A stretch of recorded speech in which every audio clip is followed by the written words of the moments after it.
Perspektive Ausland. Der Podcast aus London für alle Unternehmer, die es ins Ausland zieht. Ermöglicht durch freundliche Unterstützung der Steuerkanzlei St. Matthew aus London.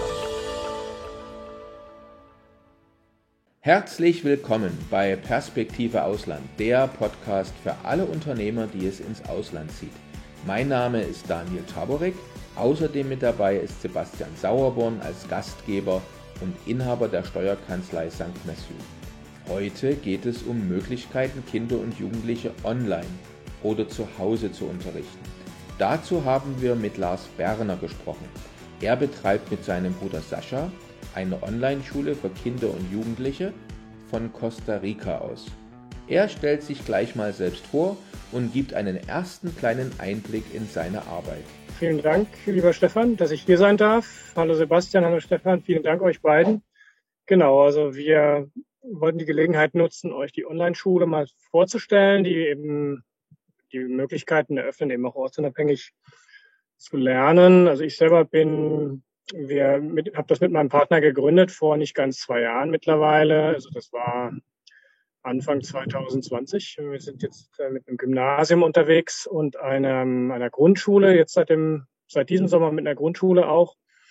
Ich selber bin vor allem geschäftsführend tätig, mache die Verwaltung, Administration, jede Menge Interessentengespräche, Organisatorisches, wohingegen mein Partner Sascha da hauptsächlich eben für die pädagogische Leitung zuständig ist, dadurch, dass er auch sehr, sehr viel Schulerfahrung hat. Er hat selber jahrelang in der Schulleitung von einem Privatgymnasium gearbeitet, ist dort hat das Privatgymnasium auch mitgegründet damals und ist von daher ziemlich erfahren, auch was Konzepte angeht und eben ja die Leitung von Lehrpersonal und diese ganzen Dinge, die drumherum sind. Ich selber habe vorher in einem ganz anderen Bereich gearbeitet, war jahrelang bei einem sehr großen Softwareunternehmen in Deutschland tätig, viele Jahre als Senior-Softwareentwickler tätig und habe das auch sehr gerne gemacht. Allerdings der Plan von uns, der schon lange feststand, von uns beiden, auszuwandern in ein Land, wo es viel Natur gibt. Zum einen, das war uns sehr wichtig.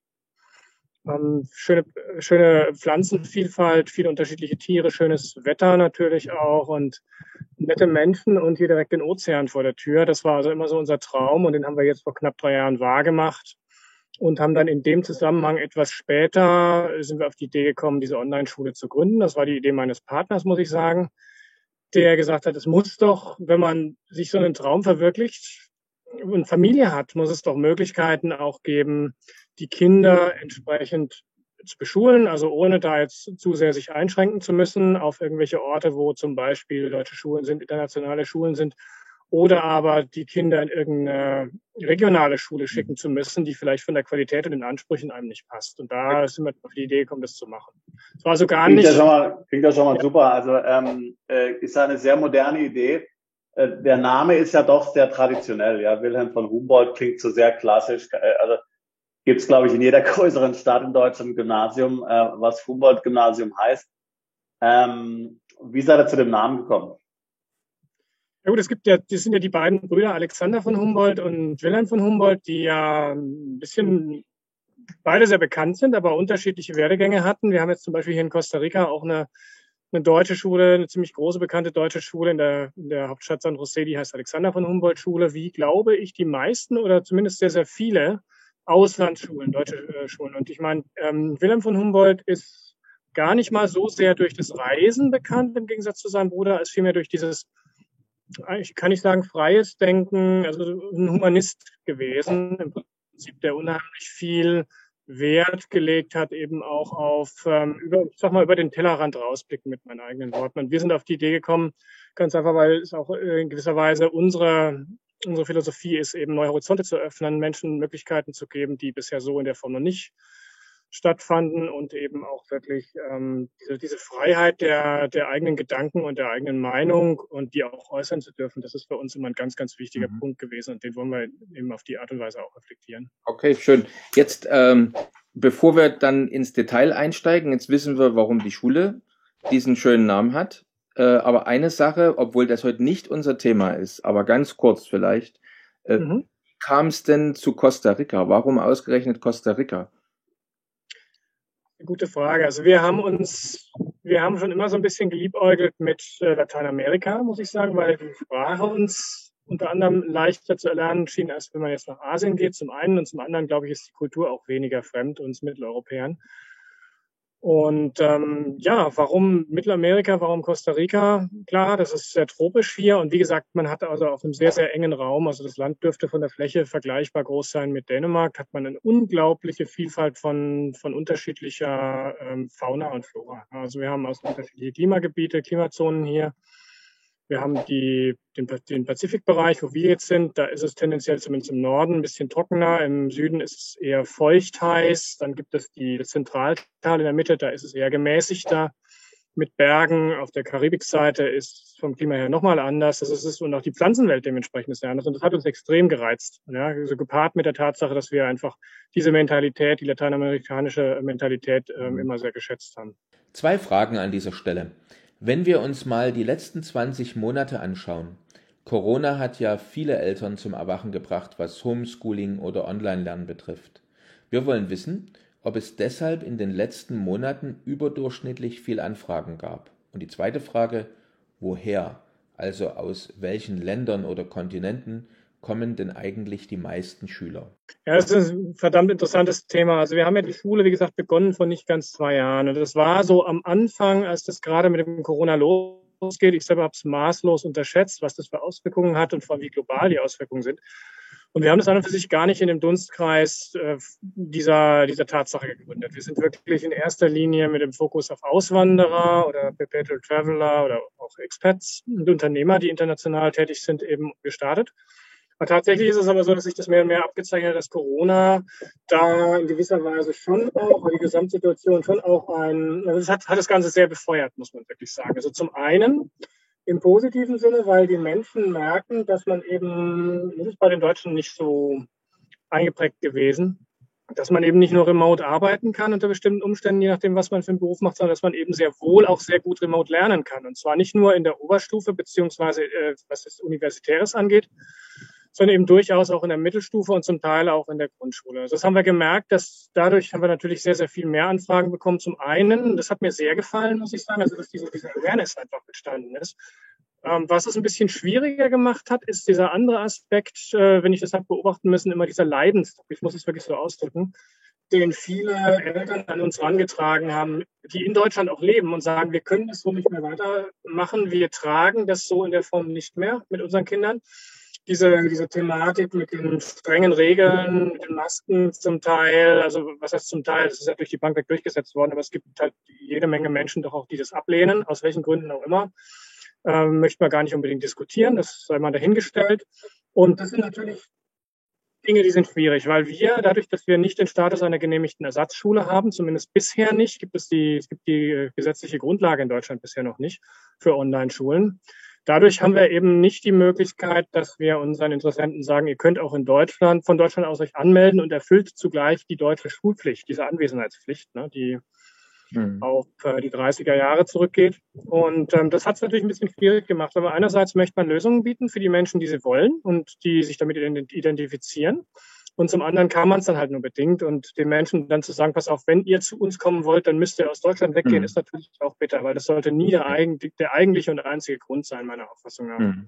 Jetzt, und ist in deiner Meinung nach, also wenn du das jetzt so betrachtest, als jemand, der ja in dem Thema tief drin ist und sich auch damit stark auseinandersetzt mit den politischen Fragen, glaubst du persönlich, dass das sich in Deutschland jemals ändern wird oder nicht?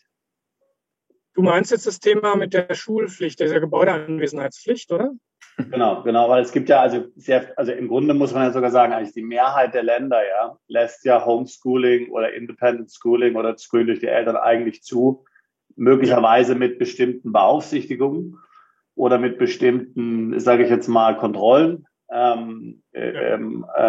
Aber also Deutschland ist ja, wenn man das jetzt anschaut, eigentlich, also weltweit kann man ja einfach bei Wikipedia anschauen, die entsprechende Seite, eigentlich eher eine Minderheit, also von Ländern, die da sehr streng dagegen sind.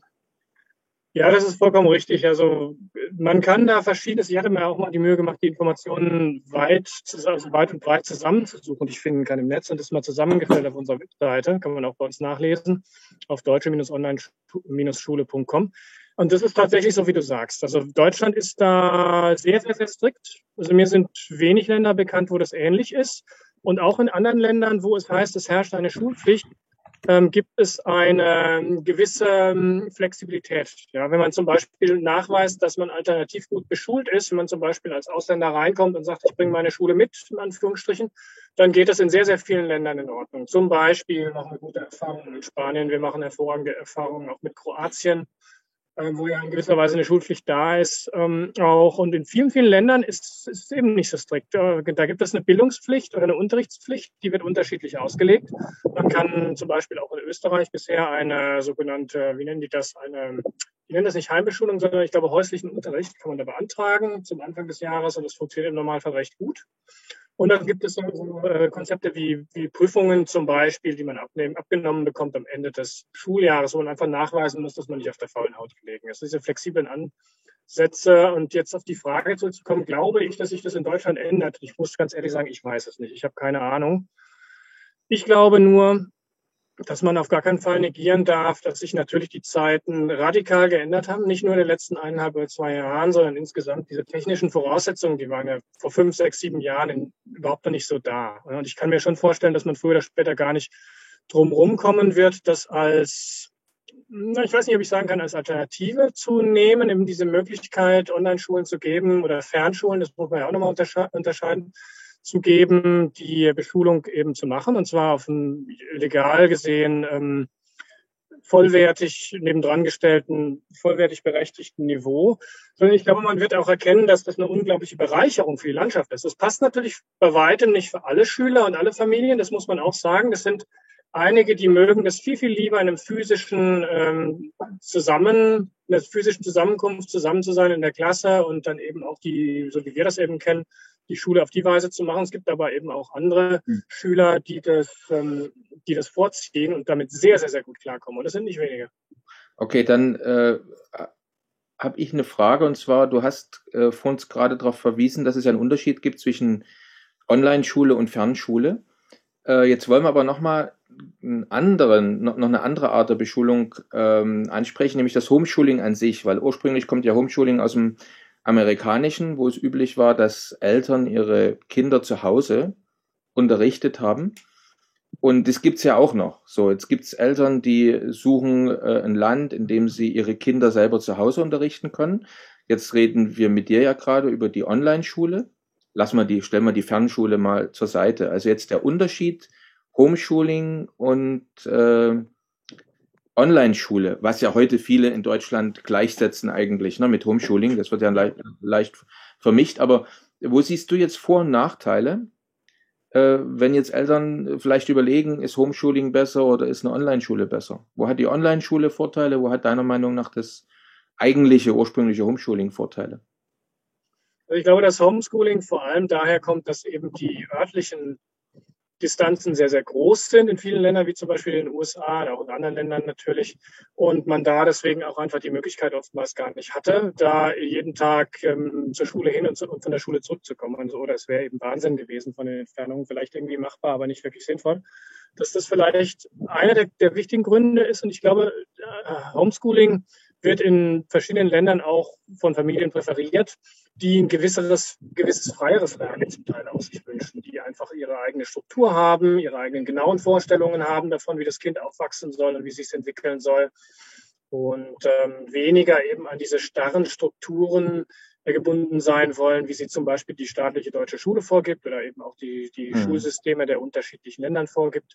Und die Online-Schule, wie hebt sie sich ab? Ich meine, ich kann jetzt vor allem auch für uns sprechen. Es gibt einen Klassenverband, das ist ein virtueller Klassenverband, das sind kleine Klassen. Wir haben so 16 bis maximal 17 Schüler in etwa. Die Grundschule ist noch ein bisschen kleiner jeweils pro Klasse, weil wir einfach eine Schülernähe wollen. Wir haben diesen Klassenverband, weil wir eben sehr wohl großen Wert legen auf soziale Kontakte, weil wir eben sehr wohl großen Wert darauf legen, dass die Kinder sich unterhalten, dass die Dinge zusammen machen, auch wenn es nur virtuell ist, mit Abstand in den meisten Fällen natürlich, aber gut, man spielt zusammen, man chattet, man telefoniert, manchmal verabreden die sich auch physisch, wenn das möglich ist. So, wir haben eine Familie unter anderem in der Türkei, gut, da haben wir mehrere Familien, aber da ist mir eine sehr gut bekannt, die mit einer anderen Familie hier bei uns in Costa Rica gut befreundet ist durch uns oder die sich kennengelernt haben und die waren in Pfingsten zusammen in Deutschland. Die haben sich da getroffen und haben da eine Woche zusammen verbracht. Das fand ich ganz toll. Und ich glaube, diese Erlebnisse, das ist schon was Einmaliges. Das wäre vorher so, glaube ich, gar nicht denkbar gewesen, weil man eben doch diese Bekanntschaften knüpft. Und dadurch, dass wir so viele unterschiedliche Familien mit unterschiedlichen Hintergründen in unterschiedlichen Ländern auch haben, gibt es natürlich ganz andere Einblicke. Man schaut wirklich im wahrsten Sinne des Wortes über den Tellerrand raus. Also, aber jetzt vielleicht nochmal zurück zu den Konzepten und zu den Unterschieden, dass ich diesen Faden nicht verliere.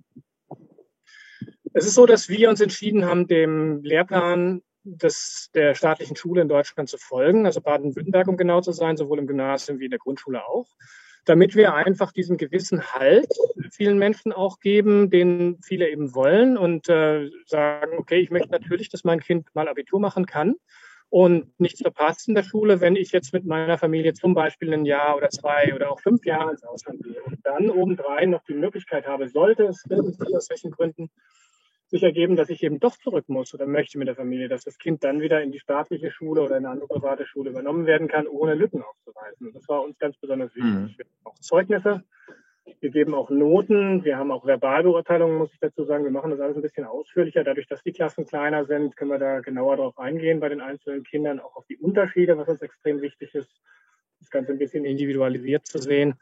Aber letztendlich ist bei uns ganz wichtig, dass wir ja einerseits die einzelne Familie sehen und die Bedürfnisse der einzelnen Familie, die ja auch gerecht werden können, soweit es eben möglich ist. Zum einen, zum anderen aber diese Struktur nach wie vor zu erhalten. Dass man sagt, okay, man arbeitet auf das Abitur zu und weiß, was man kriegt. Sozusagen. Okay. Jetzt wie viele Schüler habt ihr denn jetzt eigentlich insgesamt und wie viele Lehrer? Ja, die Schülerzahl ist rasant am Wachsen. Also wir haben begonnen mit, ich glaube, 6 oder 7 Schülern im September 2020 und sind jetzt bei nicht ganz 140 im Moment und werden jetzt Parallelklassen öffnen. Da haben wir auch so viele Anmeldungen schon, dass wir im Moment zumindest fast keinen Platz mehr haben. Da sind wir bei knapp 220 Schülern ab Februar. Die Lehreranzahl, relativ viele arbeiten eben freiberuflich für uns oder auf selbstständiger Basis. Und da sind wir jetzt bei ungefähr 40 Lehrern insgesamt. Und wie läuft es bei euch konkret ab, was die Zeitzone anbelangt? Ist das alles in der mitteleuropäischen Zeit oder in welcher Zeitzone wird der Unterricht sozusagen hier geplant?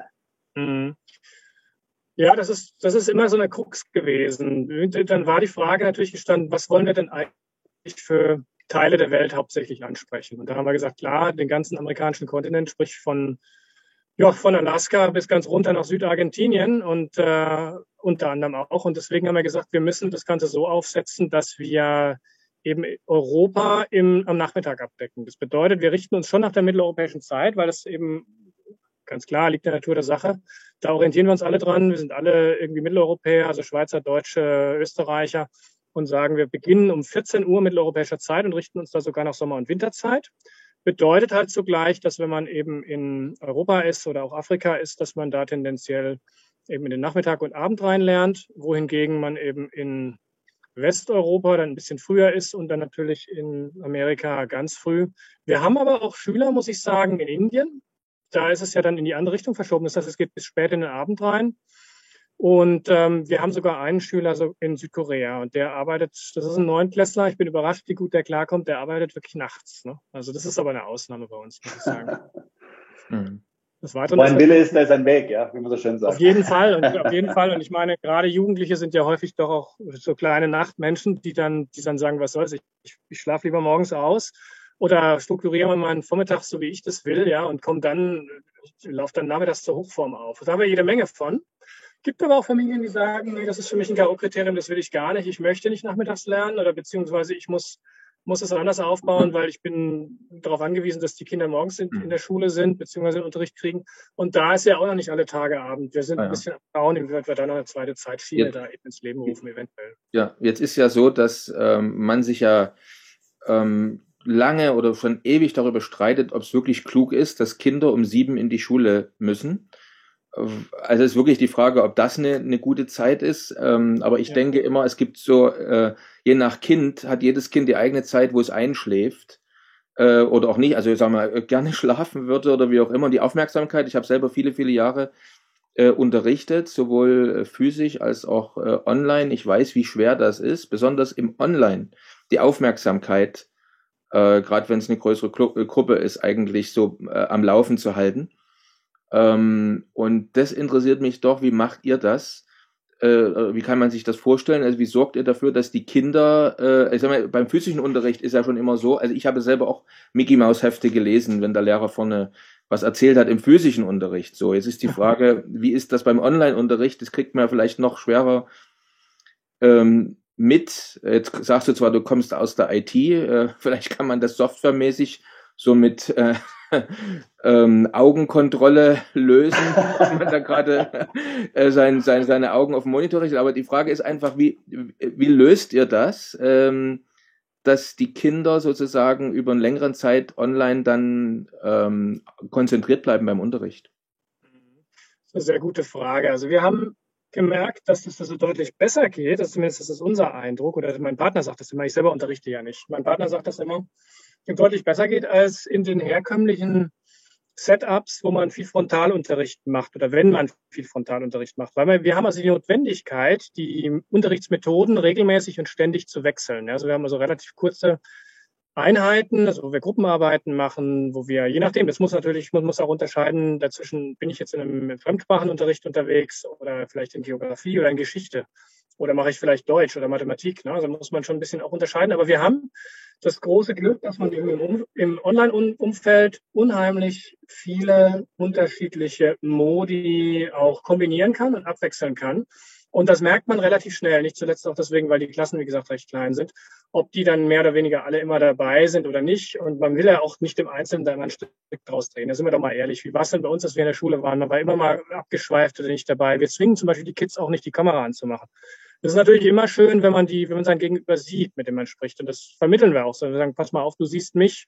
Ich würde dich auch ganz gern sehen. Aber es gibt nun mal auch ein Alter, wo viele eben sich da scheuen und das nicht so gerne machen, da ganz gern mal abtauchen. Aber da gibt es schon Möglichkeiten, die immer schön im übertragenen Sinne an der Nasenspitze zurückzuführen zum Unterricht. Und wenn man sie eben anschreibt im Chat oder so gibt es so kleine Tricks, die ich nicht alle verraten will, aber die wirklich ganz hervorragend funktionieren und die richtig kurzweilig sind und noch Spaß machen. Also man dann auch merkt in der Gruppe, dass es macht Freude und durch diese Freude entsteht dann eben auch die Motivation dabei zu sein. Also da haben wir weniger Probleme.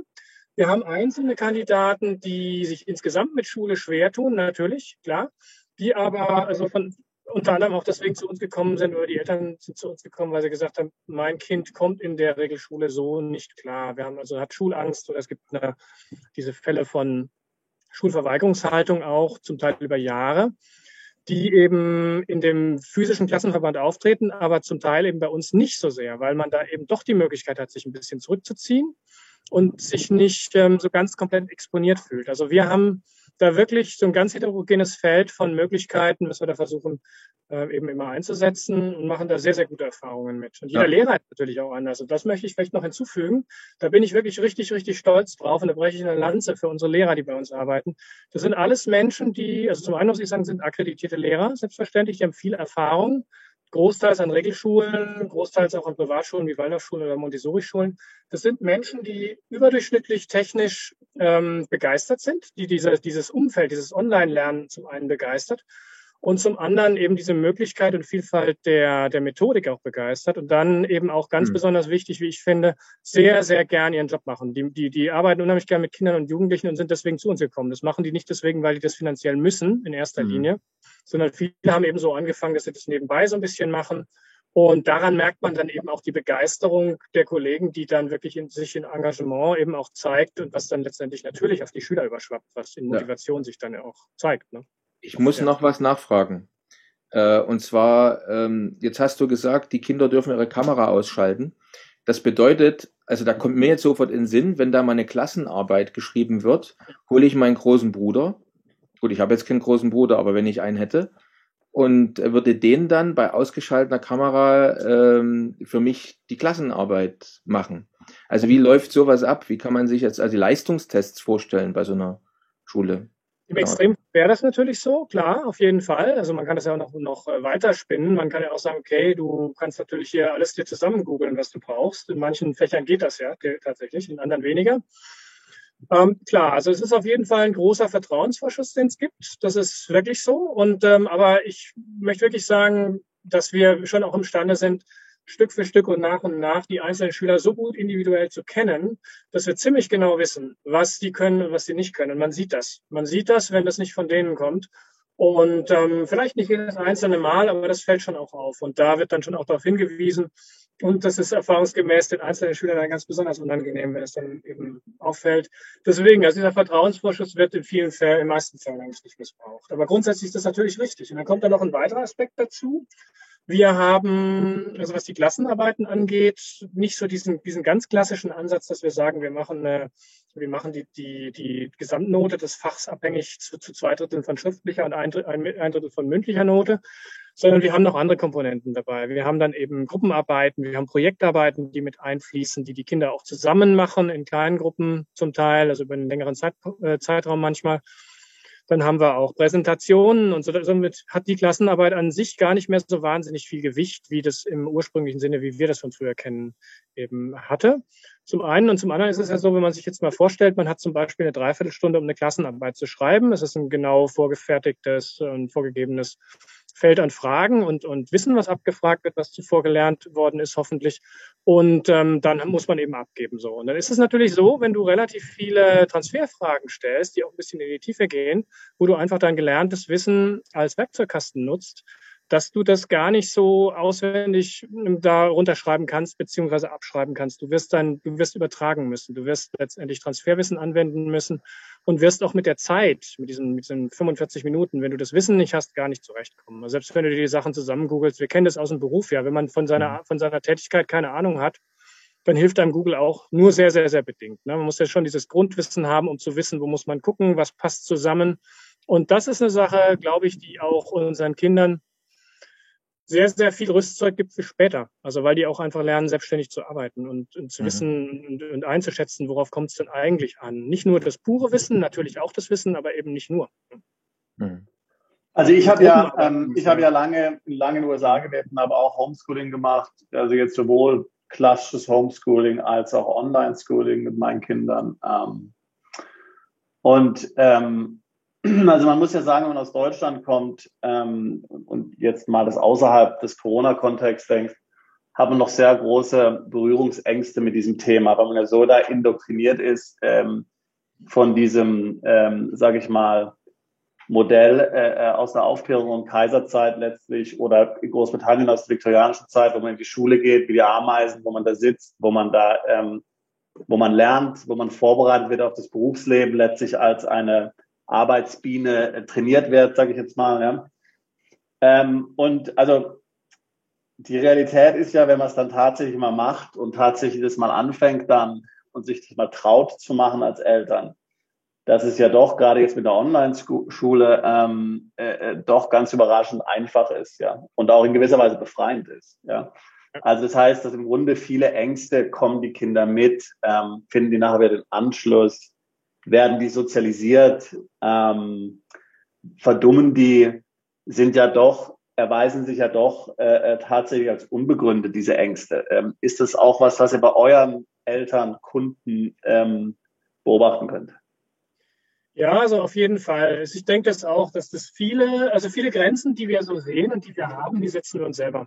Ja, das ist so mein Eindruck. Und ich habe das große Glück, dass viele oder die meisten, mit Abstand meisten Eltern, die zu uns kommen, die sind sowieso schon ein bisschen anders, möchte ich sagen, ein bisschen open-minded, was das ganze Thema angeht. Die haben sich mit der Materie beschäftigt, die haben sich Fragen gestellt, mit denen sie zu uns kommen, die ich ihnen gerne beantworte. Man geht in Diskussionen, man geht in Abwägen von für und wider.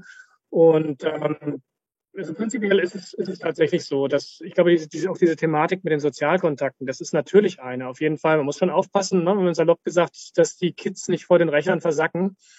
Aber ich glaube auch immer, wenn wir diese Gespräche führen, vornab sagen wir auch immer, so schön es ist, wenn jemand gerne online lernt, aber bitte achtet doch darauf, dass sie rausgehen, dass sie Sport machen. Ich finde es persönlich ganz wichtig, dass man natürlich auch physisch mit anderen Kids in Kontakt kommt.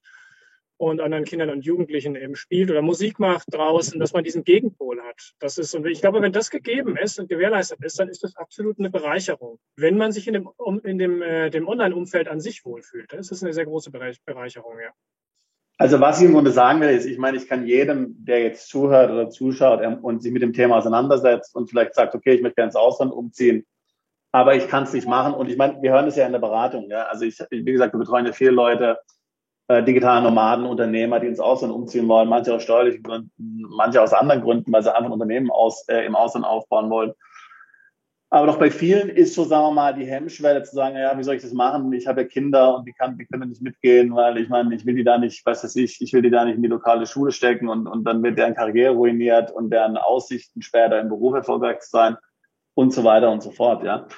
Und wie gesagt, ich meine, ich habe jetzt in mehreren Ländern gelebt, bin immer mit Kindern umgezogen, habe die dort in die lokale Schule gesteckt, zum Teil Homeschooling gemacht, also relativ viele Sachen gemacht. Und ich kann eigentlich immer jeden ermutigen, ja, dass er sich eigentlich, wenn er jetzt sich mit dem Thema auseinandersetzt und zum Beispiel ein Angebot wie eures gefunden hat, eigentlich da keine Sorgen machen muss. Ja, also da kann man eigentlich zuversichtlich sein, dass es funktioniert. Also ich möchte jeden ermutigen, dass viele Ängste dort eigentlich unbegründet sind. Es funktioniert eigentlich überraschend gut. Und vor allen Dingen, wenn ich an meine eigenen Kinder denke, das hat ihnen immer besser gefallen, auf die Online-Schule zu gehen oder Homeschooling zu machen, als auf die traditionelle Schule zu gehen. Ja, also die würden das am liebsten heute auch noch machen. Ja, also ich glaube, auch wenn es ein Sprung ins kalte Wasser ist, für viele Ängste sind unbegründet. Da habe ich eine Frage. Eigentlich fast an euch beide, wenn man jetzt so will. Also sprich an den Lars, der ja die Online-Schule hat, und auch an den Sebastian, der Erlebnisse oder Erfahrungen mit seinen eigenen Kindern hat. Jemand könnte jetzt sagen, es ist doch viel besser für die Kinder, wenn sie lokal vor Ort in die Schule gehen, weil dann lernen sie die Sprache und haben auch den Anschluss vor Ort. So, wenn ich jetzt also in Ausland ziehe und jetzt meine Kinder bei einer Online-Schule anmelde, wie lernen sie dann die Sprache vor Ort, beziehungsweise finden Anschluss vor Ort? Ist das ein Nachteil, ein Vorteil? Also wenn jetzt ein Elternteil mit so einer Frage zu dir kommen würde, Lars, was würdest du ihm sagen? Und auch beim Sebastian, bei dir würde es mich auch interessieren, was du dazu zu sagen hast. Fangen wir mit dem Lars an. Ja, das ist ein extrem guter Punkt, finde ich. Den bringe ich auch mal ganz gerne auf. Und ich glaube, das ist unheimlich unterschiedlich von der Situation zur Situation. Wenn jetzt jemand zum Beispiel in ein Land geht, wo er die Sprache gar nicht kann. Ja? Überleg dir, du gehst jetzt zum Beispiel für ein Jahr nach Ungarn oder für 2. Ja? Ungarisch ist eine sehr, sehr andere Sprache, die einfach nicht so nebenbei einfach mal gelernt werden kann. Und zumal, wenn jetzt jemand sagt, ich möchte aller Voraussicht nach ohnehin wieder zurückkommen oder geht dann danach nochmal in ein drittes Land, wo die Sprache wieder anders ist, dann ist es die Frage, wie viel Sinn macht das? Ja? Das Kind da dann integrieren zu wollen auf die Art und Weise und vor allem diesen Druck auch aufzubauen. Du kommst dann rein als Kind, bist der Einzige oder die Einzige, die Sprache nicht kann, weiß überhaupt nicht, wo oben und unten ist. Und ich glaube, für solche Fälle ist es schwierig. Wo man sich natürlich überlegen kann, wenn man hier in Lateinamerika ist oder in den USA oder in Kanada, klar, dann die Sprache vor Ort, die Kultur, man taucht ein, man lernt direkt die Kinder kennen, ist auf jeden Fall eine Sache mit einem großen, großen Reiz. Und ich glaube, die Kids lernen auch jede Menge dabei. Also was die Kultur angeht und auch überhaupt diese Veränderung der Perspektive auf verschiedene Dinge, das finde ich extrem wertvoll. Muss man sich natürlich überlegen, ist auch dann vor allem vielleicht dann zu raten, wenn man sich sicher ist, man will da bleiben für lange, lange Zeit. Wenn man aber jetzt einfach sich noch nicht ganz sicher ist und jetzt kommen wir erstmal an und machen erstmal ein Jahr oder 2 und gucken, wie sich das entwickelt. Das ist dann eher so der Punkt, wo man dann sagt, ja komm, dann gib doch nicht gleich alles auf einmal ab, sondern mach mal eins nach dem anderen und überlegst dir so nach und nach. Oder es gibt ja auch von der Mentalität her, manche Menschen sind dann einfach sehr, sehr unterschiedlich. Manche gehen mit mit der größten Natürlichkeit überhaupt, gehen die in ganz unterschiedliche Kulturen hinein und öffnen sich für das. Und für die ist das sehr, sehr angenehm. Und andere tun sich da anfangs ein bisschen schwer und wollen da einfach diese Gewissheit des Rettungsankers, sich zurückziehen zu können auf das, was sie schon ein bisschen kennen zumindest oder ja, kennen. Also es ist wirklich unterschiedlich. Ganz, ganz unterschiedliche Menschen. Also auch bei uns, viele sagen tatsächlich, nee, ich möchte es gar nicht. Ich möchte eigentlich tatsächlich auswandern. Aber wie gesagt, ich weiß nicht, was in 2 Jahren ist. Ich möchte gerne die deutsche Schule und wenn mein Kind soll jederzeit die Möglichkeit haben, wieder nach Deutschland zurückzukommen, wenn es es will und dann eben das Abitur machen können. Und wenn ich das hier jetzt zum Beispiel in Costa Rica oder in Paraguay oder in Uruguay in die Schule stecke, dann ist die Schulbildung eine ganz andere. Das bedeutet, die empfangende Schule in Deutschland wird gar nicht genau wissen, wie kann ich dieses Kind denn eigentlich einstufen. Ganz andere Fächer, andere Niveaus. Und das sind Aspekte, die man unbedingt bedenken muss. Also das ist ja auch nichts, was man irgendwie übers Knie brechen kann. Das Bauchgefühl muss auch stimmen dabei. Also wirklich also von Seiten der Eltern zum einen und dann zum anderen natürlich auch von den Kindern. Macht Sinn. Ja, ist eine interessante Frage. Ja, also gut, man muss zum einen natürlich sagen, wie der Lars schon angedeutet hat, dass natürlich die Schulsysteme in verschiedenen Ländern tatsächlich bescheiden sind, ja, und wirklich das wenig und auch die Ressourcen beschränkt sind und es nicht wirklich Sinn macht, oftmals die Kinder dorthin in die Schule zu schicken. Jetzt mal von sozialen Brennpunkten und so weiter mal abgesehen. Es gibt in fast allen Ländern natürlich internationale Privatschulen, die zum Teil auch internationale Schulabschlüsse wie International Baccalaureate, also im Grunde Abitur anbieten. Es ist normalerweise nach meiner Erfahrung kein Problem, auf so eine Schule zu gehen und dann auch wieder in die deutsche Schule zurückzufinden oder in eine europäische Schule zurückzufinden. Auch wenn das Ganze in Englisch ist, also das Wissen ist mehr oder weniger transferierbar, die Bildungsverhältnisse sind vergleichbar, wenn man den internationalen Schulen folgt. Das ist natürlich auch eine Preisfrage, klar, also kostet ja locker mal in vielen Ländern, sage ich mal, pro Jahr 10.000, 15.000 Euro pro Jahr pro Kind, ja. Also das darf man nicht unterschätzen, ja. Es ist so, denke ich, dass natürlich Kontakt jetzt hier in der lokalen Community für Kinder sehr wichtig ist. Was wir also gemacht haben, als wir homegeschooled haben in den USA, ist, dass wir dort in den Homeschooling-Netzwerken sehr aktiv waren. Also das sind jetzt nicht irgendwelche Online-Netzwerke, sondern tatsächlich Gruppen, die sich dann treffen regelmäßig, wöchentlich, sogar mit den Kindern, wo man dann Aktivitäten gemeinsam macht, um irgendwas unternimmt, was weiß ich, in den Zoo gehen, sich im Park treffen, ins Schwimmbad gehen und so weiter und so fort, ja. Also die Kinder haben schon Kontakt oder sind auch in Jugendgruppen drin, machen andere Sachen nebenher, machen Musikunterricht. Also die Kinder haben auf jeden Fall Kontakt mit anderen Kindern, auch außerhalb der Schule. Es ist eben nicht immer, wie der da schon gesagt hat, gewollt, jetzt hier wirklich sich ins lokale Schulsystem einzufinden. Ich denke jetzt gerade auch an Länder wie zum Beispiel wie Malta, die ja dann auch sehr Wert drauf legen auf die eigene Sprache, die ja völlig, ich sage jetzt mal, Entschuldigung allen Maltesen gegenüber, irrelevant ist, ja. Und da muss dann das Kind Maltesisch lernen in der Schule, ja. Und das hat natürlich absolut keinen Sinn, ja. Und also da kann es, denke ich, viele Gründe geben, warum jetzt die lokale Schule nicht unbedingt geeignet ist. Da muss natürlich dann auch, ist natürlich wichtig, dass man Anschluss hat an die lokale Community, dass man dort mitten im Leben ist und entsprechend dann den Anschluss anderweitig findet. Eine Frage habe ich jetzt doch noch. Fragen wir mal so. Sind die Schüler in der Online-Schule überproportional dick? Ihnen fehlt ja immerhin der Sportunterricht. Ich stelle es mir sehr schwer vor, online, also vor dem PC, die Kinder und Jugendlichen zur Bewegung anzuhalten. Wie wird das gelöst? Und welche Konzepte gibt es für ausreichend Bewegung beim Online-Lernen? Ja, also prinzipiell kann ich mal vorab sagen, ich glaube nicht, dass die überdurchschnittlich dick sind, die Kinder. Also mein Eindruck ist immer gewesen, dass die Kinder und Jugendliche den Sport, den sie machen oder auch nicht machen, das kommt vor allem entweder intrinsisch, tatsächlich die Lust darauf, der Spaß daran oder eben durch die Familie und durch das Umfeld. Und dass der Schulsport da gar nicht so wahnsinnig viel ausgemacht hat. Also komme ich gleich vielleicht auch nochmal drauf. Aber also wir haben auch Leistungssportler bei uns, also gerade im Bereich Tennis, da haben wir einige Spieler, die wirklich sehr gut sind, auch Ranglistenspiele, also auf Ranglistenniveau spielen, ganz relativ weit vorne dabei sind zum Teil.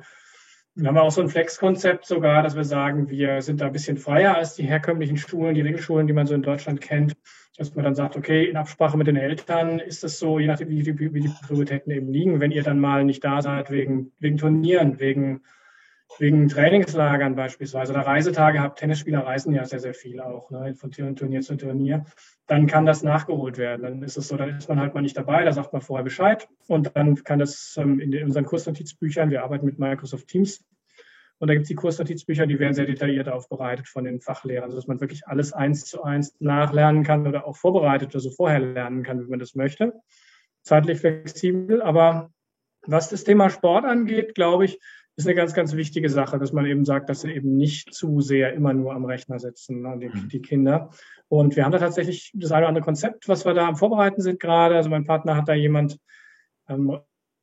kennengelernt vor einiger Zeit, der sich gerne einbringen will bei uns, der eben in genau diesem Online-Umfeld eben da auch gute Möglichkeiten und Ideen hat, wie man sowas mit umsetzen kann. Wir haben so ein Challenges-Prinzip beispielsweise, das leben wir momentan noch nicht aktiv, wird aber kommen, dass man den Kindern sagt, was macht ihr denn gerne oder was macht ihr gut, setzt euch eine Zielsetzung in Verbindung, in Absprache mit dem Lehrer und dann wird das eben protokolliert, beziehungsweise man arbeitet auf ein Ziel zu. Sowas ist zum Beispiel ein Punkt. Der eine läuft gern, der dritte ist vielleicht gut im Mountainbike fahren und ein anderer spielt, wie gesagt, Tennis oder spielt Fußball. Dann sowas mit einfließen lassen. Oder wenn jemand sehr unsportlich ist von Natur aus, dann geht er zweimal in der Woche zum Beispiel in 1,5 Stunden am Stück oder man steigert das. Ja, man geht zu Fuß, zum Beispiel so Dinge.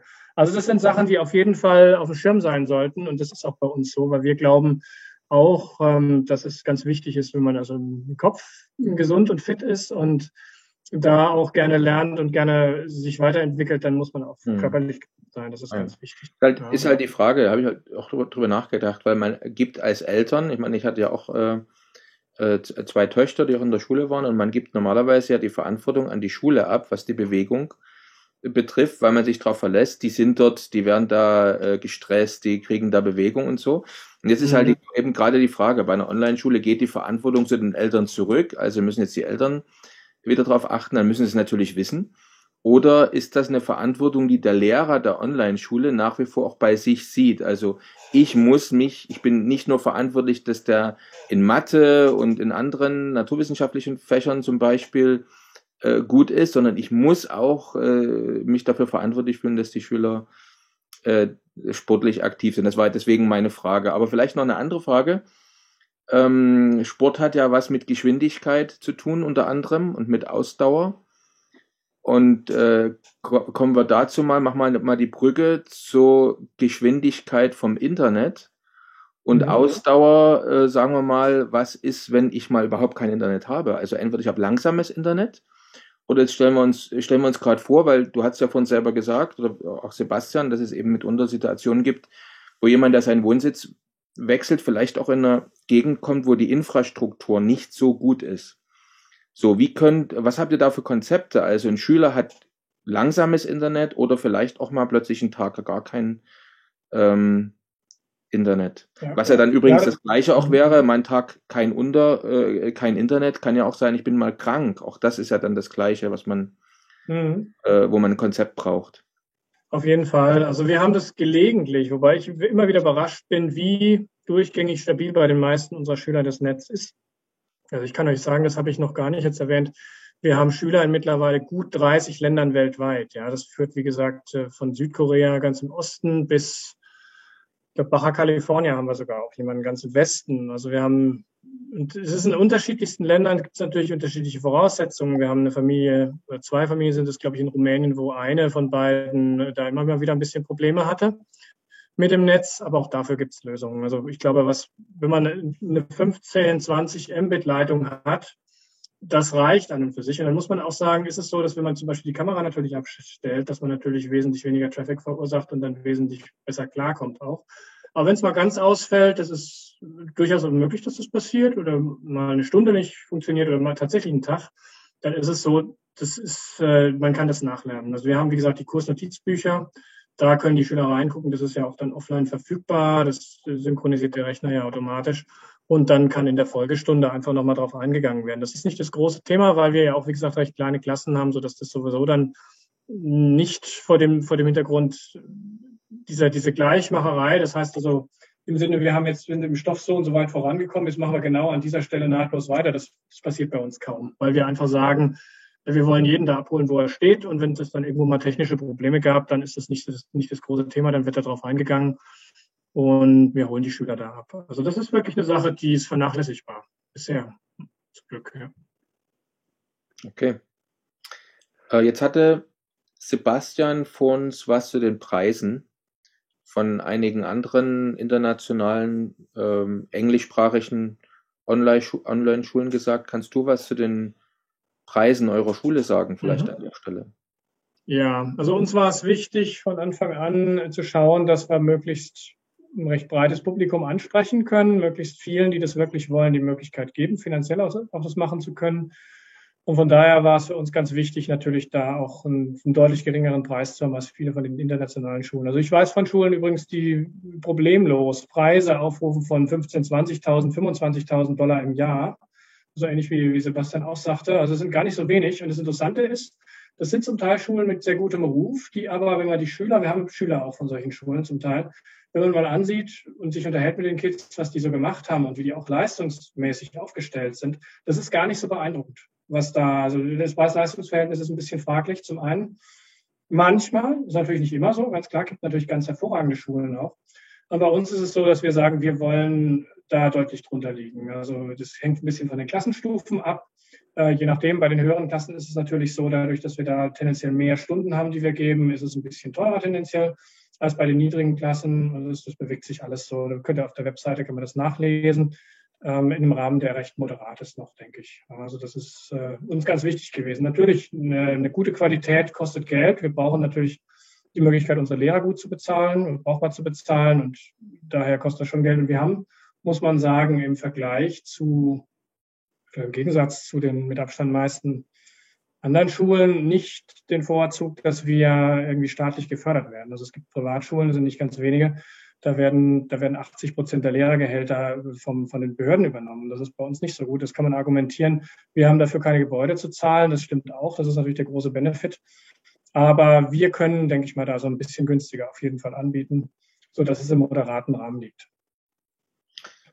Jetzt entsteht ja dadurch, dass jetzt die Eltern auf einmal bezahlen und viele Eltern werden zum ersten Mal eigentlich tatsächlich für eine Schule bezahlen, weil ja doch auch Privatschulen jetzt in Deutschland, wenn man jetzt mal von Waldorfschulen mal und so weiter absieht, ja eher doch die Ausnahme, also nicht so weit verbreitet wie in anderen Ländern, zum Beispiel Großbritannien, wo ja doch, sagen wir mal, 7-10% der Schüler in die Privatschule gehen.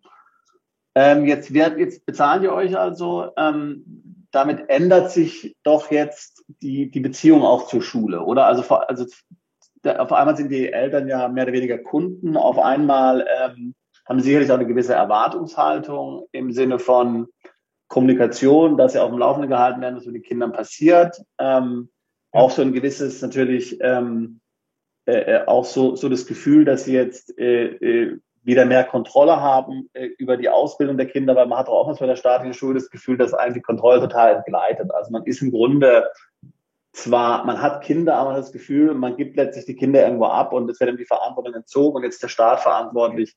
Das ändert sich ja alles komplett, wenn man auf einmal jetzt für eine Schule bezahlt. Wie ist die Zusammenarbeit mit den Eltern? Wie ist die Verantwortungsteilung mit den Eltern, was die Erziehung der Kinder anbelangt, so im täglichen Leben? Wie drückt sich die aus? Ja, das ist was sehr, sehr Schönes, muss ich sagen. Und da bin ich sehr froh, dass wir uns abheben können und das auch wollen. Das macht auch sehr, sehr viel Spaß, also sowohl mir wie auch meinem Partner und den Lehrern. Wir sind wirklich sehr direkt im Kontakt mit den Eltern, immer wieder. Und ich möchte sogar so weit gehen, ich würde mir es bei manchen Eltern sogar noch ein bisschen mehr wünschen. Dass man eben, also wir haben von vornherein die Vereinbarung, das wird auch im Vorgespräch besprochen, wir haben die Microsoft Teams Kunden auch, also eines jeweils für die Eltern, wo dann eben die Kommunikation stattfindet. Das heißt, wenn der Klassenlehrer eine Frage hat an den Elternteil, das wird dann eben mal schnell in Microsoft Teams wird dann eine Nachricht geschrieben, wird man nachgefragt, wie ist es denn? Oder mir ist das und das aufgefallen, habt ihr da eine Antwort drauf? Woran liegt das? Braucht vielleicht euer Kind Hilfe da? Oder habe ich da was missverstanden? Geht es ihm gerade nicht so gut? Oder umgekehrt, die Eltern werfen eben mal was ein. Oder du hast eben die Möglichkeit, eben wirklich relativ zügig die Information loszuwerden. Du pass mal auf, morgen sind wir nicht da, mein Kind kommt morgen nicht zur Schule oder hat die Hausaufgaben aus dem und dem Grund nicht machen können. Das geht schon in Ordnung von unserer Seite. Es geht nicht darum, dass es faul war. Also diese Kommunikation führt natürlich auch dazu, dass wir unsere Eltern oder die Gesamtfamiliensituation deutlich besser kennenlernen bei den einzelnen Schülern. Und das führt insgesamt zu einem großen Vertrauensverhältnis, was ich als sehr, sehr schön erachte. Und wird erwartet, ja, von einigen, von vielen. Und das Schöne aber, wie ich finde, ist dabei, dass wir, glaube ich, dadurch als Privatschule, dass die Bereitschaft von den Familien, sich eben damit auseinanderzusetzen, was wir machen, mit der Dienstleistung auseinanderzusetzen, mit dem Content, den wir an die Kinder ranbringen, auseinanderzusetzen, ist deutlich größer. Und das erleichtert vieles, weil man eben dann viel, viel besser auf das einzelne Kind auch eingehen kann. Also was das Wissen angeht und die einzelnen Stärken und Schwächen. Das ist auf jeden Fall so. Ja. Die Ansprüche sind da und denen versuchen wir immer gerecht zu werden. Das gelingt bisher also erstaunlich gut und da bin ich sehr froh. Sehr gut. Jetzt, wie ist das jetzt am Ende? Das heißt, mein Kind besucht jetzt ein Schuljahr in eurer Online-Schule oder auch mehrere Jahre und am Ende des Jahres, was bekommt es in die Hand? Also ein Schulzeugnis, was auch, weil du hast ja gesagt, eure Lehrer sind alles akkreditierte Lehrer, beziehungsweise folgt im deutschen Schulplan, ich glaube von Baden-Württemberg, wenn ich es mir richtig gemerkt habe. So, jetzt ist die Frage, was steht auf dem Zeugnis? Also wie sieht das Zeugnis aus? Wer unterschreibt das? Und was steht oben im Briefkopf drin? Ist das ein Zeugnis, was ich verwenden kann, was akzeptiert wird, wenn ich wieder zurück nach Deutschland gehe? Das ist auf jeden Fall so. Also es ist ein offizielles Zeugnis eben von unserer Schule. Jetzt kann man sagen, ja gut, offiziell kann jeder ausstellen. Aber von unserer Institution eben, und das wird gewertet, also aus der Perspektive Deutschlands, wenn man es aus dieser Sicht sieht, wird es gewertet wie das Zeugnis von jeder anderen Auslandsschule auch. Und da gibt es so einen Erlass von der Kultusministerkonferenz. Ich kann das jetzt nicht wörtlich wiedergeben, wie das formuliert war, aber es war relativ klar, dass eben schulische Leistungen, die eben keinen Abschluss darstellen, eben nicht anerkennungsfähig und nicht anerkennungspflichtig sind, also von Auslandsschulen. Und somit ist das hat es eher den Charakter, also einen informativen Charakter. Und in der Praxis sieht das so aus, dass man eben, wenn man tatsächlich nach Deutschland zurückkehrt und das Kind dann wieder in die Schule geben möchte, da zum Beispiel ein Gymnasium geben will, dass man sich dann eben bei der Schule vorstellt, dass man einen Termin ausmacht mit der Schulleitung und dass man sich unterhält darüber, was wurde gemacht. Man legt die Zeugnisse vor, man sieht dann ziemlich genau, es wurde dem und dem Lehrplan gefolgt. Und dann trifft man eben die Entscheidung von Seiten der Schulleitung, passt das Kind, wenn ja, in welche Klasse? Und wir haben wirklich die Erfahrung gemacht, dass das also in den seltensten Fällen Probleme gibt. Gut, das kann man natürlich sagen, uns gibt es noch nicht so lange, das ist auch wahr. Wir haben also noch nicht so viele Fälle gehabt von Kindern, die zurückgegangen sind. Allerdings kann ich das sagen, weil mein Partner, wie gesagt, jahrelang in der Schulleitung einer Privatschule war in Deutschland und die hatten wirklich viele, viele Fälle, wo immer mal wieder über die Jahre Kinder aus dem Ausland kamen, von Auslandsschulen, wo es zum Teil auch richtig schwer war, das einzuschätzen, weil die eben in einer anderen Sprache unterrichtet waren und in einem komplett anderen Kulturkreis unterwegs. Aber man hat die dann genommen. Man hat sogar, also in seinem Fall war das so, da hat man auf diese Einstufungstests verzichtet. Und ich glaube, das machen die meisten Schulen, dass sie darauf verzichten und sich dann einfach ein Bild davon machen seitens des Zeugnisses und das Kind dann da einstufen, wo es Platz. Erstens und zweitens natürlich, wo passt es von der Leistungsfähigkeit hin. Man guckt sich das dann an. Und in vielen Fällen, also bei meinem Partner war das so sagt er, dass in den meisten Fällen mit Abstand passt es dann relativ gut. Also da braucht man sich keine großen Sorgen machen. Können jetzt Eltern, die vielleicht unentschlossen sind, was sie jetzt machen, machen sie Homeschooling, machen sie eine deutsche Online-Schule oder vielleicht eine englische, gibt es die Möglichkeit, dass sie den Unterricht mal testen? Einfach? Testweise anmelden von Monat oder was habt ihr von Angebot für jemanden, der testen möchte? Frage, die haben wir öfters gekriegt und vor allem auch am Anfang sehr oft. Am Anfang haben wir das tatsächlich gemacht und sind dann aber aus 2 Gründen weggegangen davon. Also mit Alternative, die nenne ich auch gern gleich. Der eine Grund ist dass es technisch ziemlich aufwendig ist. Man muss die Nutzer anlegen, man muss die Kinder in die Technik einweisen. Die meisten kennen das mit dem Microsoft Teams nicht so gut oder überhaupt nicht zum Teil. Und die Struktur, wie wir arbeiten, das ist dann natürlich eine Situation, die in keiner Weise die realistische Schulsituation für die Kinder widerspiegelt, wie das später sein wird. Das ist so komplett aus dem Kontext gerissen. Das ist der eine Punkt.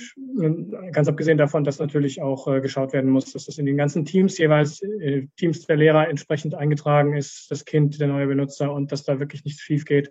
Und der andere Punkt, den finde ich mindestens genauso wesentlich, das ist dass wir tatsächlich, also wir haben das am Anfang öfters gemacht, wo die Klassen noch kleiner waren, dass sie eben noch nicht voll waren, dass wir diese Vorstellungsrunden, diese langen, das ist schwierig und vor allem, man kann natürlich jetzt auch sagen, man verzichtet auf die Vorstellungsrunden, aber das ist irgendwie nicht so schön. Da sind wir relativ schnell drauf gekommen. Du arbeitest mit Menschen und da musst du natürlich auch in gewisser Weise so ein bisschen ein Gefühl dafür haben, dass diese Anonymität verloren geht. Und da ist es dann auch oft so gewesen, dass oft war es gar nicht, es war einige wenige Male so, es hat uns aber gereicht, muss ich wirklich sagen, dass die Kinder uns darauf angesprochen haben, ach, jetzt haben wir wieder einen Schüler und wie ist es bei dem? Ist der dann nächste Woche noch da oder kommt der dann nicht mehr? Also man hat sich dann so ein bisschen wie im Zoo gefühlt. Auch diese Ausdrucksweise kam zu uns. Und es hat komplett unsere, wie ich finde, ziemlich private Atmosphäre im Unterricht aus dem Gleichgewicht gebracht, so ein bisschen. Ja, also man hat dann dieses familiäre Umfeld nicht mehr gehabt, sodass wir gesagt haben, okay, machen wir so in der Form so nicht mehr, weil wir eben die Möglichkeit anders haben, den Kindern und Jugendlichen zu zeigen, wie wir arbeiten. Und das läuft eben über Videos. Wir haben einige Videos zusammengestellt, wo wir eben auch versuchen, diesen Datenschutzrichtlinien ein bisschen gerecht zu werden, dass man die Namen da rausnimmt und solche Dinge, die wir dann eben in den Fällen, wo wir Interessenten haben, zur Verfügung stellen. Die können die sich angucken. Dann sehen die einfach mal, wie tickt das Ganze. Ja, wie spricht der Lehrer mit dem Kind? Wie sprechen die Kinder untereinander miteinander? Wie findet Interaktion statt? Was gibt es für Methodik, die angewendet wird? Einfach diesen Gesamtflavor mal ein bisschen zu bekommen. Und das geben die eigentlich sogar, also dieser Anforderungen werden diese Videos deutlich besser gerecht, wie ich meine. Das Feedback haben wir auch öfters bekommen von unseren Interessenten, weil man dann eben sich entspannt zurücklehnen kann und sich das wirklich mal unvoreingenommen angucken kann, ohne in dieser Situation des Drucks zu sein, da funktionieren zu müssen, zu gucken, wo muss ich denn jetzt klicken? Bin ich jetzt eingeloggt? Ja, nein. Mit wem habe ich da jetzt gerade gegenüber zu tun? Spricht er mich jetzt an? Ja oder nein? Nee, man hat eben die Möglichkeit, sich das einfach mal anzuschauen. Man ist wie so ein Blick durchs Schlüsselloch, kann man sagen. Und sich dann den Eindruck zu bilden eben. Mhm. Macht Sinn. Jetzt stelle ich mir vor, wir haben Zuschauer oder Zuhörer, also Eltern mit Kindern, und die sagen, ich möchte jetzt, also das überzeugt mich so sehr, was da der Lars Berner erzählt hat, ich möchte mein Kind unbedingt auf seine Online-Schule schicken. Es gibt nur ein Problem. Ich wohne in Deutschland. So, gibt es irgendeinen Weg, irgendwas, was du, sagen wir mal, deutschen Eltern sagen kannst, die noch nicht, sage ich mal, ins Ausland ziehen konnten, aber gerne ihre Kinder jetzt auf die Online-Schule schicken möchten? Also was ich den Menschen immer gleich sage von Anfang an, dass es eben diese deutsche Schulpflicht, diese Gebäudeanwesenheitspflicht gibt, die wir mit unserer Schule bisher nicht erfüllen können, in keiner Weise. Zumindest ist es, wenn man es konservativ ausdrückt, so. Ne? Jetzt kann man natürlich argumentieren, okay, ich kenne den Gesetzestext nicht genau, und es ist auch von Bundesland zu Bundesland tatsächlich anscheinend unterschiedlich. Das ist keine Sache, die im Grundgesetz verankert ist, nebenbei gesagt. Es ist wohl so, dass von einem Raum, ein gemeinsamer Raum, davon ist immer mal wieder die Rede. Und jetzt kann man natürlich argumentieren, das ist ja auch ein virtueller Raum und ein gemeinsamer Raum. Aber diese Formulierung greift juristisch einfach nicht. Das muss man einfach sehen. Und was sage ich den Menschen? Ich sage den Menschen, ihr habt eigentlich die Möglichkeit zu warten, ob sich da was ändert rechtlich. Die Möglichkeit zu warten, ob wir vielleicht tatsächlich irgendwann in den Genuss kommen, eine Genehmigung als Ersatzschule vielleicht sogar zu erhalten, wenn man das vielleicht hinbekommt. Oder aber ihr seid sowieso drauf und dran, das Land zu verlassen und euer Traumziel in Anführungsstrichen zu gehen. Und dann sieht die Welt sowieso anders aus, was das Thema angeht. Das ist das, was ich den Leuten sage. Es gibt einige Ausnahmen, die eben trotzdem die Möglichkeit haben. Die haben meistens einen mehr oder weniger schlimmen Leidensweg hinter sich, weil zum Beispiel, ich hatte das, glaube ich, eingangs erwähnt, ein Kind Schulangst hat oder eine Verweigerungshaltung hat oder irgendwelche psychischen Probleme hat, dass es eben nicht in die Schule gehen kann. Oder zum Teil ist es, glaube ich, sogar so physisch auch. Es gibt, da haben wir jetzt keinen Fall bei uns, aber es mag auch Kinder geben, die vielleicht eine physische Behinderung haben, dass die eben nicht in das Schulgebäude können. Und da mag es Ausnahmegenehmigungen geben. Und gerade diese psychischen Punkte, da gibt es ein paar Schüler bei uns, die tatsächlich auch in Deutschland sind, und das funktioniert ziemlich gut. Und dann muss man natürlich überlegen als Elternteil, ja, kann ich vielleicht diesen Weg gehen, will ich diesen Weg gehen, zu versuchen, diese Befreiung zu bekommen, und da kann ich jedem nur sagen, das ist sehr, sehr schwierig und langwierig. Ist die Frage, muss man sich vorher gut überlegen, ob man den Weg gehen will. Also ich denke, ganz ehrlich gesagt, wie gesagt, ich habe ja viele Mandanten in der Beratung, und ich habe jetzt doch immer wieder Mandanten, die ins Ausland umziehen, vordringlich wegen der Schulpflicht in Deutschland. Ja, also die sagen, ich möchte da raus, ich möchte meine Kinder selbst unterrichten oder auf eine Online-Schule geben oder was auch immer. Also ich denke, die Erziehung und die Bildung und die Ausbildung der Kinder ist vielen Eltern extrem wichtig. Und ich glaube, wem es wirklich wichtig ist, der wird den Schritt machen ins Ausland. Sagen wir mal, zumindest dann, wenn sich das für ihn beruflich, geschäftlich oder sie in irgendeiner Weise regeln lässt. Ja, und das ist ja nun wirklich was, das Corona doch verdeutlicht hat, ja. Also ich meine, ob ich jetzt in Wanne-Eickel sitze und einen Zoom-Call mache, ja, oder ob ich irgendwo anders sitze, wo Homeschooling erlaubt ist und einen Zoom-Call mache, spielt ja nun wirklich absolut keine Rolle, ja. Und sowohl Kunden als auch Arbeitgeber, insbesondere bei Freelancern, sind inzwischen ja so flexibel geworden, ja, dass das für viele tatsächlich eine Option geworden ist, zu sagen, man kann den Weg ins Ausland gehen, ohne dass man jetzt hier im Grunde große Jobrisiken oder anderweitige Risiken hat. Also das kann mittlerweile wirklich funktionieren. Es hat auch davor auch schon funktioniert, ja. Aber sagen wir mal, jetzt ist es noch einfacher geworden. Ich würde mal sagen, es war noch nie so einfach, wie es jetzt ist, ja. Und man kann ja immer sagen, man macht es mal für ein Jahr, macht es mal für 2 Jahre, schickt die Kinder in der Zeit bei euch in die Schule und wenn es nicht klappt, es gibt genug Leute, die eine Weltreise machen und danach wieder zurückkommen. Ja, also wäre jetzt auch jetzt nicht, wenn es gar nicht funktioniert, ja auch nicht der Weltuntergang.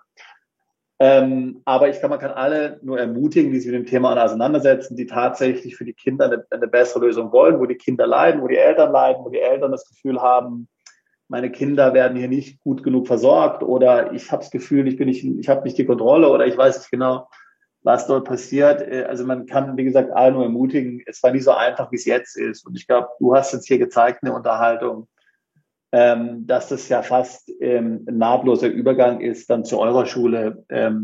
Natürlich ist es anders. Also ich will jetzt hier nicht irgendwas sagen, was jetzt hier, man muss natürlich, es ist eine andere Zeit, es ist ein anderes Format, klar, man muss sich da eingewöhnen, klar. Und da wird es auch Frustrationen geben und so weiter, ist ja total normal, das ist bei allen neuen Sachen so. Ja, aber ich glaube, man muss die Leute ermutigen, den Schritt zu machen, wenn sie es wirtschaftlich für sie einrichten lässt, aufgrund der Berufssituation, wenn sie als Freelancer oder sonst irgendwas arbeiten können. Also ich glaube, es war nie so einfach, wie es jetzt ist und man kann jeden ermutigen, den Schritt zu machen. Ja, danke. Also das sehe ich auch so und wir erleben das auch bei vielen Eltern. Also was ich ungern mache, da bin ich wirklich weg von ein bisschen, die Leute in die Richtung zu beraten, weil ich glaube natürlich, dass da jede Menge anderes dranhängt und das sind natürlich Dinge, die ich in so einem relativ kurzen Beratungsgespräch auf gar keinen Fall final beurteilen kann. Das kann man natürlich immer in den Raum stellen. Das ist tatsächlich so, wie du auch sagst natürlich, wenn ich einen entsprechenden Beruf habe ich diese Flexibilität, aber diese Entscheidung dann zu treffen, dann haben die ein Haus, dann sind die eingebildet, die Mutter wohnt noch da, oder er ist dann Beamter oder arbeitet bei einer großen Firma, kann da nicht weg. Das ist immer so diese Thematik, die muss man sich gut überlegen, aber wir haben tatsächlich, wie du auch sagst, also jede Menge Menschen auch, die sich entschieden haben, ja, das ist uns wichtig genug, die Bildung unserer Kinder auf die Art und Weise eben vornehmen zu können, dass wir diesen Schritt gehen. Das ist also. Also ich glaube, man kann aber zumindest, du hast völlig recht, ich meine, natürlich, jeder muss das für sich selbst entscheiden und jeder ist natürlich erwachsen und muss für sich selbst klären, schaffe ich das finanziell? Ich meine, viele haben ja auch Freunde, also jeder hat Freunde, hat Familie, schaffe ich das von der Familie und Freunden weg zu sein, ja, aber zumindest, ich glaube, was heute nicht mehr gerechtfertigt ist diese Blockade von vornherein, dass man überhaupt nicht die Sache diskutieren kann, sondern man kann heute tatsächlich sich damit Gedanken auseinandersetzen, das als eine ernsthafte Alternative ins Auge fassen, okay, und man mag sich dann entscheiden, dass es für einen dann doch nie in Frage kommt. Aber ich glaube, also Ausreden kann man heutzutage keiner mehr machen. Ja? Also wenn es irgendwann mal möglich war in der Geschichte der Menschheit, dann ist jetzt die Zeit. Ja. Heute, jetzt, ja. Und das ist eine Chance. Aber natürlich, also meine, viele wollen es am Ende dann nicht machen, aber möglich ist auf jeden Fall. Ne? Definitiv, ja. Ja. Das war doch fast ein Schlussplädoyer, ein schönes vom Sebastian, ne? Dieses Thema. Also wirklich, kann man wirklich unterstreichen. Also, dass es so eine Online-Schule, diese Online-Schulmöglichkeiten gibt, wie du sie auch anbietest mit deiner Schule oder mit eurer Schule, ist, mag wirklich für den einen oder anderen oder für die ein oder andere Familie der letzte Kick sein, sagen, jetzt machen wir das endlich, weil das hat uns immer Sorgen gemacht, was können wir mit den Kindern später machen. Absolut, sehe ich auch so. Ja. Jetzt gibt's das, jetzt wissen wir das, vielleicht ist sogar einfach, dass wir heute zusammen das Gespräch geführt haben, für die ein oder andere Familie genau der Anlass zu sagen, wir tragen uns jetzt schon seit Monaten oder Jahren mit dem Gedanken und das war immer das, was uns Sorge gemacht hat. Es ist ja immerhin ein 12-jähriges Projekt mindestens für die Kinder, die einen irgendwo an einem bestimmten Ort festhält oder im Land festhält. Und jetzt, warum sollen wir jetzt nicht gehen? Ne? Gerade, wie der Sebastian schon gesagt hat, in der Zeit, wo wir sowieso uns gerade dran gewöhnen, alles online oder immer mehr online zu erledigen. Schön. Vielleicht noch eine wichtige Frage zum Schluss. Interessierte Eltern, Familien, wie erreichen Sie euch am besten? Wie können Sie dich kontaktieren, wenn Sie sich für die Schule an sich interessieren, vielleicht sogar schon konkret für eine Bewerbung für einen Schulplatz für die Kinder interessieren? Ja, sehr gerne. Also uns findet man mittlerweile zum Glück relativ leicht im Internet. Schon wenn man sucht, Online-Schule, wird man uns finden, deutsche Online-Schule. Also unsere Domäne ist deutsche-online-schule.com. Und ihr findet oben ein Kontaktformular, wo ihr herzlich eingeladen seid, mich oder uns anzuschreiben. Die meisten Sachen dann direkt bei mir. Und in den meisten Fällen wird es auch ich sein, der dann direkt reagiert. Wir haben eine Telefonnummer hinterlegt. Da dürft ihr euch nicht irritieren lassen. Das ist eine Mannheimer Nummer, aber das ist über Zipgate gelinkt und landet sehr, sehr schön bei uns hier in Costa Rica. Das ist gar kein Thema. Ich freue mich. Wir können gerne einen Termin machen, wenn jemand interessiert ist. Ein Beratungsgespräch, wobei in dem Fall, dadurch, dass der Andrang so relativ groß ist, bin ich immer recht froh und dankbar, wenn ich vorher ein bisschen Informationen kriege und wenn wir vorher ein bisschen E-Mail-Verkehr haben, dass man sieht, inwieweit macht das überhaupt Sinn. Aber dann stehe ich herzlich gern zur Verfügung. Und dann muss man eben schauen, haben wir die Plätze, passt es für euch im Einzelnen, für den individuellen Fall und kommt dann eben zusammen, bestenfalls, wenn das funktioniert. Ja. Klasse. Vielen Dank, Lars. Ja, schön, wunderbar, Lars. Das war sehr interessant, faszinierendes Thema. Vielen Dank, ja, euch auch, ja. Bis zur nächsten Folge von Perspektive Ausland, der Podcast für alle Unternehmer, die es ins Ausland ziehen. Übrigens, wenn ihr keins unserer interessanten Videos mehr verpassen wollt, dann klickt doch jetzt gleich auf den Abonnieren-Button und auf die Glocke. Auch über Kommentare, Fragen oder einen Daumen hoch freuen wir uns sehr.